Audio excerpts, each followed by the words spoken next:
Hey everyone, this is Allison. I'm going to do a quick tutorial on how to use the built-in sliders in Storyline 2 in order to change variables without using any triggers.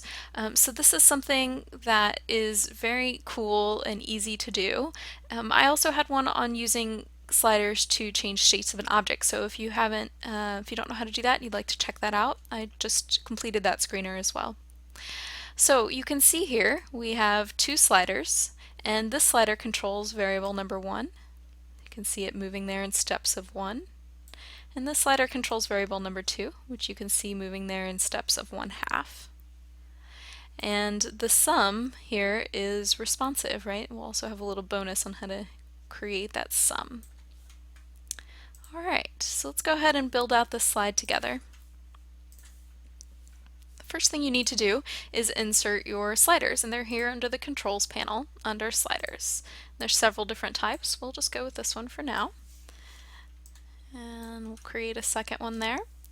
And when you are in your slider, you are able to change the look a lot, but we'll really look at the design here and at these two pieces of the slider properties.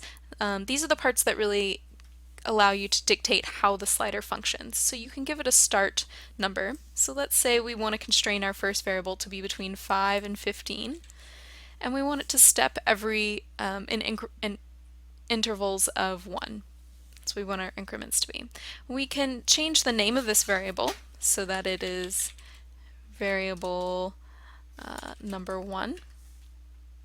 Okay, and then we can change the name of this one so it is variable number 2. And if we want to allow this one to start at 0, we'll say, and end at 12. And then we can step it in increments of 1/2, 0.5. Alright, so there we go, variable number 2, variable number 1, and stepping in different increments and with different start and end points. Alright, now to get those to show up on the screen, all we have to do is insert a reference. So first we need a text box that can hold that reference. And then we can reference those variables. So variable number 1 here. And then here we'll do variable number 2. Alright, so we can preview this real quick and see how the sliders affect those variables on screen, exactly like you would hope it would. Alright, great. Now if we want to do the sum, the first thing we have to do is add a variable that we will use as our sum. So we'll call this summation. It will be a number variable and we'll start it at 0. And then we can insert a text box here that will hold our reference to summation. Let's make it nice and big so we can see it easily. Alright, there we go.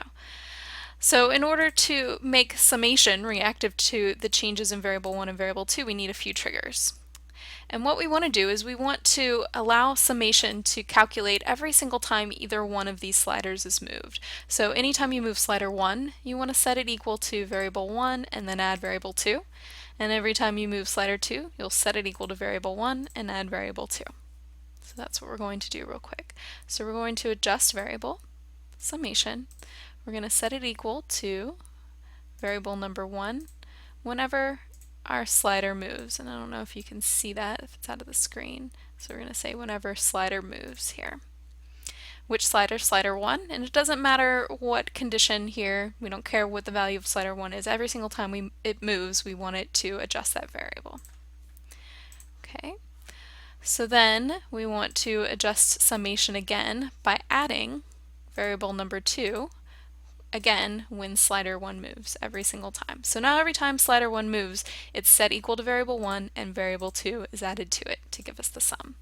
Now we want to do the same thing very quickly with slider number 2. So summation, set it equal to variable 1 when slider number 2 is moved, and summation, add variable number 2 when slider number 2 is moved.